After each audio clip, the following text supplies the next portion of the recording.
கோகுலத்து மன்னனா குழந்தையாக கோலம் தரும் மாமாய வண்ணனா நாராயணீயமெனும் நல்விருந்தின் நாதனா நாமரசத்தே நினைவை கூட்டுகின்ற ஆயனா நாராயணா ஸ்ரீமன் நாராயணா நாராயணா ஸ்ரீமன் நாராயணா நாராயணா ஸ்ரீமன் நாராயணா நாராயண பட்டதிரி உருகும் பரமனா நலம் தரும் நாராயணீயம் அருள் வழங்குமே தினம் நம்மை காக்குமே சத்வம் யத்தத் பராப்யாமபரிகலனதோ நிர்மலம் தேன தாவத் பூதைர்பூதேந்திரியைஸ்தே வபுரிதி பகுச்ச ஸ்ரூயதே வியாசவாக்யமோ தஸ்வச்சத்வாத்யதத்தாதி ச பரசுகசித் கர்ப்பநிர்பாசரூபமோ தஸ்மிதன்யாரமதே கிருஷ்ண ஸ்ருதிமதி மதுரே சுக்ரகே விக்கிரகே தே சுக்ரக விக்கிரகமாக ஸ்ரீகிருஷ்ண சேனாதிபதியாக பகவான் சேவை சாதித்துக் கொண்டிருக்கக்கூடிய சென்னை மயிலாப்பூரில் ரங்காச்சாரி ரோடில் அமைந்துள்ள நந்தலாலா திருக்கோயிலில் இருந்து இந்த திவ்ய வைபவத்தை நாராயணியத்தை நாம் சிரவணம் செய்து கொண்டிருக்கின்றோம். இங்கு எம்பெருமான் உற்சவர் ஒரு மூர்த்தியாக கிருஷ்ண சேனாதிபதி என்று பெயர். தான் பாண்டவர்களுடைய ஒரு சைன்யத்திற்கு பார்த்த சாரதியாக தான் தலைமை வகித்து எம்பெருமான் அவன் அர்ஜுனனுடைய அந்த குழாத்திற்கு சேனாதிபதியாகவே விளங்கியவன், பார்த்த சாரதியாக இருந்தவன். அவன் இங்கு ஸ்ரீகிருஷ்ண சேனாதிபதியாக எழுந்தருளி குருவாயூரப்பனுடைய திவ்ய அலங்காரத்தை சார்த்திக் கொண்டிருக்கக்கூடிய வைபவத்தோடு நாம் நாராயணியத்தை சிரவணம் செய்து கொண்டிருக்கின்றோம்.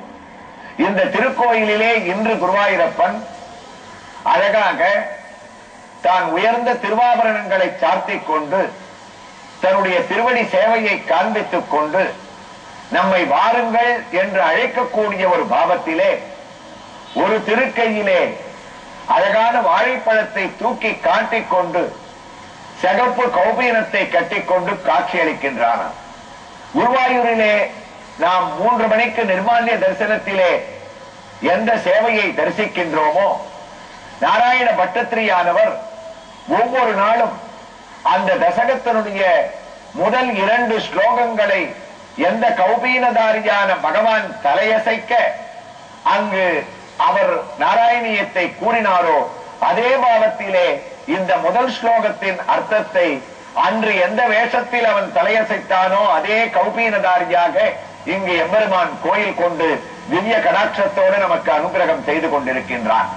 அழகான தன்னுடைய திருமேனியிலே 2 பக்கமும் கேரள சம்பிரதாயத்துப்படி சாத்தப்பட்ட அழகான சக்கரத்தின் உருவங்கள் கொண்ட தான் வர்ண கலைப்பாடுகளோடு கொண்ட சாற்றுப்படியை சார்த்திக் கொண்டு உயர்ந்த மயில் தோகையோடும் பகவான் நமக்கு எவ்வாறு குழந்தையானது வாழைப்பழத்தை கையிலே தான் வைத்துக் கொண்டால் தானும் சாப்பிடாமல் மற்றவர்களுக்கும் கொடுக்காமல் இதோ பார் எனக்கு வாழைப்பழத்தை கொடுத்துள்ளார்கள் என்ற அந்த பழத்தை எவ்வாறு குழந்தையானது நமக்கு தூக்கி தூக்கி காண்பிக்குமோ அதே போன்று சர்வ பரபிரம்மமான பகவான், காலதேசாதிகளுக்கு கட்டுப்படாத பகவான், நிர்முக்தனான குருவாயூரப்பன் இந்த திருக்கோயிலிலே நாம் காண கிடைக்காத ஒரு திவ்ய தரிசனம் அழகாக நமக்கு காட்சியளித்துக் கொண்டிருக்கின்றான்.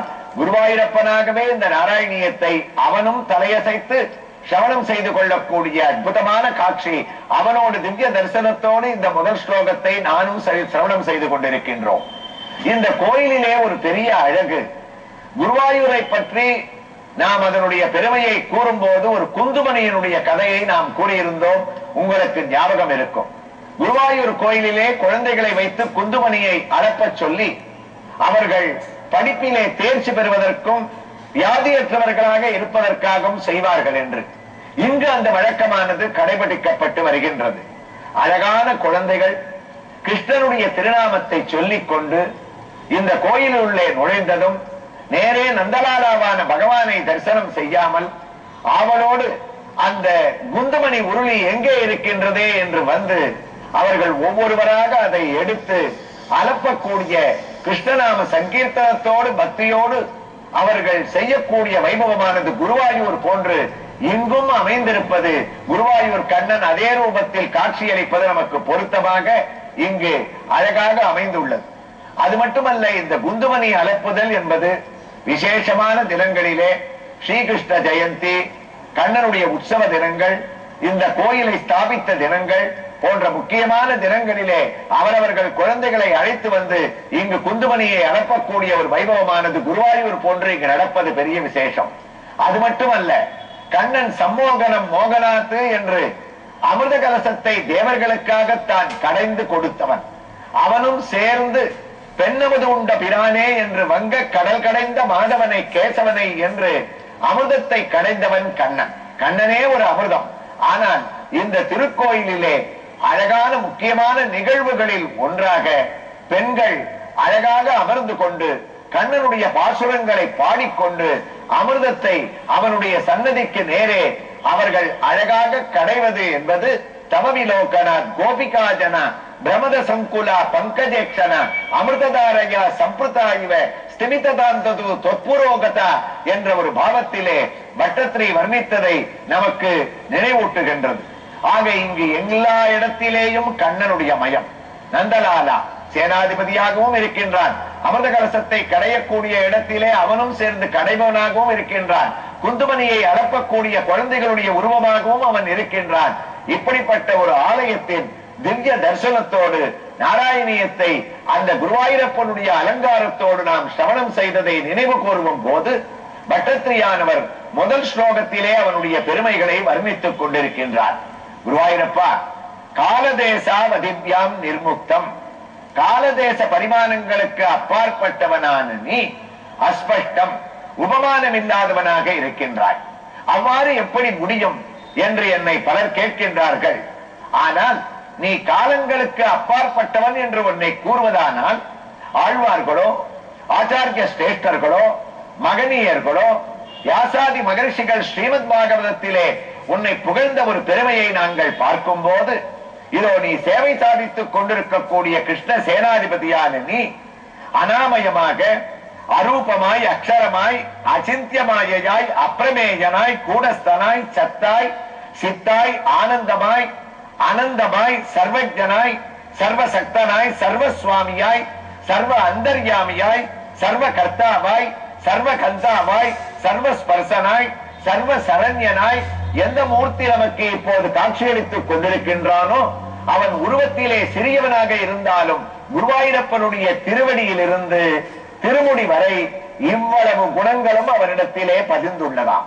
அது மட்டுமா, ஞான பல ஐஸ்வர்ய வீர்ய சக்தி தேஜஸ் சௌசீல்ய வாத்சல்ய மார்தவ ஆர்ஜவ சௌகார்த்த சாமிய காருண்ய மாதுர்ய சாதுர்ய ஸ்தைர்ய தைரிய சௌரிய பராக்கிரம இவ்வளவு குணங்களும் பொதிந்து அவ்வளவு குணங்களையும் நமக்கு அருளோடு மாறி வழங்கக்கூடிய குருவாயூரப்பனைத்தான் நாம் தரிசித்துக் கொண்டிருக்கின்றோம். அந்த தரிசனத்திற்கேற்ற பொருத்தமான ஸ்லோகத்தினுடைய வரிகள் காலதேசா வதிவ்யாம் நிர்முக்தம் நித்தியமுக்தம். கண்ணன் நிர்முக்தனாக இருக்கின்றான், நித்தியமுக்தனாக இருக்கின்றான். அப்படி என்றால் என்ன அர்த்தம்? அவனை யாரும் கட்டுப்படுத்த முடியாது, பந்தப்படுத்த முடியாது. பிறவி பெருங்கடல் நீந்துவர் நீந்தார், இறைவன் அடி சேராதார். தனக்கு ஓமை இல்லாதான் தாழ் சேர்ந்தார் கல்லால், மனக்கவலை மாற்றல் அரிது என்ற வள்ளுவரின் வாக்குப்படி அவன் நிர்முக்தன், நித்தியமுக்தன். அதாவது ஒரு உதாரணத்திற்கு சொல்ல வேண்டுமானால், தூங்குகின்ற ஒருவனை தூங்காதவன் ஒருவன் தான் எழுப்ப முடியும். தூங்கிக் கொண்டிருப்பவனை எழுப்ப முடியாது. சிறையிலே அடைபட்டு இருப்பவனை வெளியிலே இருப்பவன் தான் விடுவிக்க முடியும். சிறையிலே அடைபட்டுள்ளவனை விடுவிக்க முடியாது. பந்தப்பட்டவனை விடுவிக்க முடியாது. ஆனால் குருவாயூரப்போ, உன்னுடைய சொரூபம் இருக்கின்றதே, இவ்வளவு குணங்களை நாங்கள் வர்ணித்தோமே, இவ்வளவு குணங்களையும் வைத்துக் கொண்ட நீ பந்தப்பட்டவனாக நாங்கள் கூற முடியுமா? பரபிரம்ம ஸ்வரூபம் குருவாயூரிலே நாங்கள் செய்த பாக்கியம், எங்களுக்காக நீ இங்கு எழுந்தருளி உள்ளாய். அதனால் உன்னுடைய அபரிமிதமான சக்தி இருக்கின்றதே, ஏதாவது ஒரு வழியிலே உன்னுடைய திவ்ய தரிசனத்தை நாங்கள் அடைந்து இதோ நந்தலாலா கோவிலில் இருந்து குருவாயூரப்பனை நாம் அந்த திவ்ய தரிசனத்தோடு நம்முடைய வீட்டில் அமர்ந்தவாறே தரிசித்துக் கொண்டிருக்கின்றோமே, அவ்வாறு தரிசிக்கக்கூடிய நம்முடைய பாவங்களை அவன் விடுவிக்கக்கூடிய நிர்முக்தனாகவும் நித்தியமுக்தனாகவும் இருக்கின்றான். நாராயணிய ஸ்லோகத்தினுடைய ஒரு வார்த்தை, நாராயணிய ஸ்லோகத்தினுடைய ஒரு பதம் அவனிடத்திலே நாம் தெரிவித்து விட்டோமே ஆனால் அவன் ஓடி வந்து குதூகலமாக நமக்கு பல வைபவங்களை அளிக்கின்றான். அதையே பட்டத்திரி நிர்முக்தம் நித்தியமுக்தம். அப்படிப்பட்ட கண்ணன் அவனை எந்த புத்தகத்திலே நாங்கள் படித்து தெரிந்து கொள்ள முடியும்? எந்த இடத்திலே அவனுடைய வைபவங்கள் எழுதப்பட்டிருக்கின்றன? குருவாயூரப்பனுடைய பிரபாவம் என்ன என்று குருவாயூரப்பா உன்னை தரிசிக்க வரக்கூடிய பக்தர்கள் பட்டத்திரி மண்டபத்திலே அமர்ந்து நாராயணியத்தை சொல்லிக் கொண்டிருக்கக்கூடிய என்னை கேட்கின்றார்கள். அவர்களுக்கு இந்த முதல் ஸ்லோகத்திலேயே நான் பதிலையும் கூறிவிடுகிறேன். நிகம சதசகஸ்ரேன நிர்பாஸ்யமானமும் அஸ்பஷ்டமும். ஆயிரக்கணக்கான வேதங்கள், வேத ஆகமங்கள், அவைகளிலிருந்து கடந்தெடுத்த உபனிஷத்துக்கள், இவைகள் அனைத்தையும் நாம் படித்தால் கூட குருவாயூரப்பா உன்னுடைய பிரபாவத்தை தெரிந்து கொள்ளக்கூடிய சக்தியோ அதற்குண்டான அறிவோ எங்களுக்கு கிடையாது. உணர்வு பூர்வமாக அறியப்பட வேண்டியவன் நீ. அறிவு பூர்வமாக உன்னை பற்றி படித்து எங்களால் தெரிந்து கொள்ள முடியாது. நிகம சத சகஸ்ரேன நிர்பாசியமானம். வேதம் என்பது நம் அனைவருக்கும் பிரமாணமாக இருக்கக்கூடியது. வேதம் நமக்கு பகவானை காண்பித்துக் கொடுக்கின்றது. அந்தர் பகிச்ச தற்சர்வம் வியாபிய நாராயண ஸ்திதகா என்று குருவாயூரப்பா வேதம் முழுக்க ஆக்கிரமித்து இருக்கக்கூடியவன் நீ. அந்த வேதத்தை ஒருவன் தெரிந்து கொண்டால் பரபிரம்மத்தினுடைய உருவத்தை நாம் அறிந்து கொள்ளலாம். வேதத்தை நாம் தெரிந்து கொள்வதோ அதனுடைய விவரங்களை புரிந்து கொள்வதோ பாமரர்களுக்கு எளிதான காரியமே இல்லை. படித்தவர்களுக்கு கூட அது சிரமமான காரியம். ஆகவே நாங்கள் எல்லாம் செய்ய வேண்டியது நிகம சத சகஸ்ரேன நிர்பாசியமானம். உன்னுடைய திவ்ய தரிசனத்தை குருவாயூரில் வந்து நாங்கள் நின்றோமே ஆனால் அப்போது பல வேதங்களை படித்தும் பல உபனிஷத்துக்களை தெரிந்து கொண்டும் அறிந்தவர்கள் அறியாத விஷயத்தை கூட இது போன்ற உன்னுடைய திவ்ய தரிசனத்தால், சிறிய வாழைப்பழத்தை தரிசனம் செய்தால் கூட, உன்னுடைய திவ்ய ஹஸ்தத்தை பார்த்தால் கூட, உன்னுடைய திருவடிகளே குருபவனபுராதீசம் ஏவ ஆஸ்ரயாமகா என்ற எங்களுடைய மனதை செலுத்தினால் கூட குருவாயூரப்பா உணர்வு பூர்வமாக உன்னை தரிசித்தவனுக்கு மட்டும் நீ பாக்கியத்தை அளிப்பவன்.